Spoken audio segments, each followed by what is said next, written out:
ఈరోజు ఆకాకరకాయ ఫ్రై అండి. ఇవన్నీ ముందుగానే వాటర్లో క్లీన్ చేసి ముక్కలు తరిగి పెట్టుకున్నాను. కావలసిన పదార్థాలు: ఆకాకరకాయ ముక్కలు, ఉల్లిపాయ ముక్కలు, టమాటా ముక్కలు, వెల్లుల్లి రెబ్బలు, పచ్చిమిర్చి, అల్లం తురుము, పోపు దినుసులు. ఆకాకరకాయల్ని ఫ్రై చేసుకుందాం. ముందుగా కడాయి పెట్టి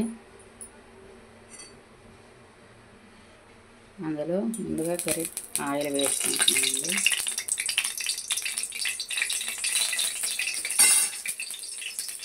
నెక్స్ట్ పోపు దినుసులు: ఆవాలు, జీలకర్ర, మినపప్పు, శనగపప్పు, కరివేపాకు.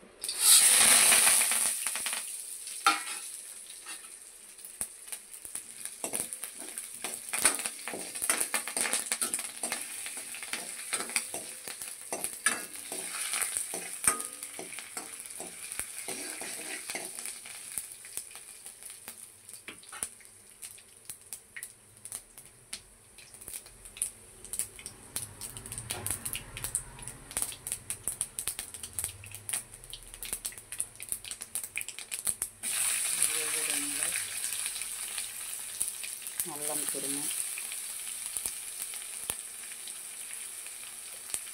పచ్చిమిర్చి,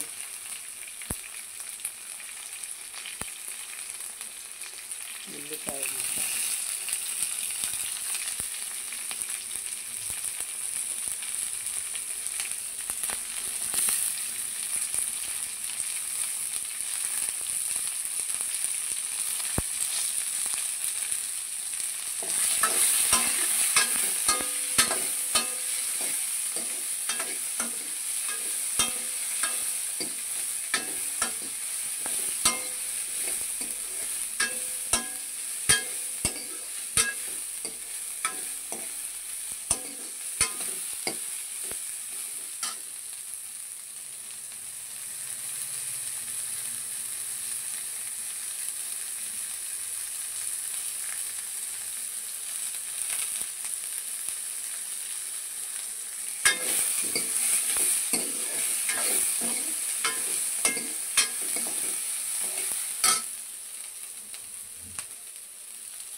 ఉల్లిపాయ బాగా మగ్గాక ఆకాకరకాయ ముక్కలు వేసుకోవాలండి. ఆకాకరకాయ ముక్కలు కొంచెం వేగాక టమాటాలు వేసుకోవాలి. ఉల్లిపాయ ముక్కలు బాగా వేగాక ఆకాకరకాయ ముక్కలు, టమాటా ముక్కలు వేసుకున్నానండి.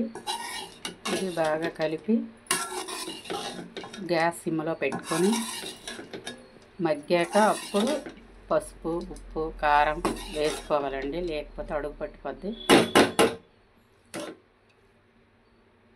మూత పెట్టుకుందాం. ఓకే ఫ్రెండ్స్, ఫైనల్గా ఇలా ఫ్రై అయ్యాక చూడండి, వడగట్టుకుంటూ ఉంటుంది.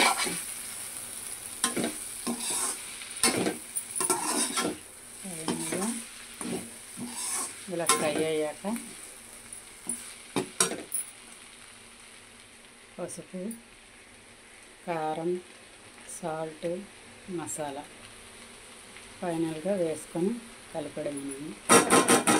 అదే ముందు వేసినాక అడుగు పట్టుకోవాలన్నమాట. ఏ కూరకైనా నేను ఇలాగే వేస్తాను. మరి మీరు ఏ స్టైల్లో వండుతారో కామెంట్ పెట్టండి. ఫైనల్గా అయితే ఫ్రై రెడీ.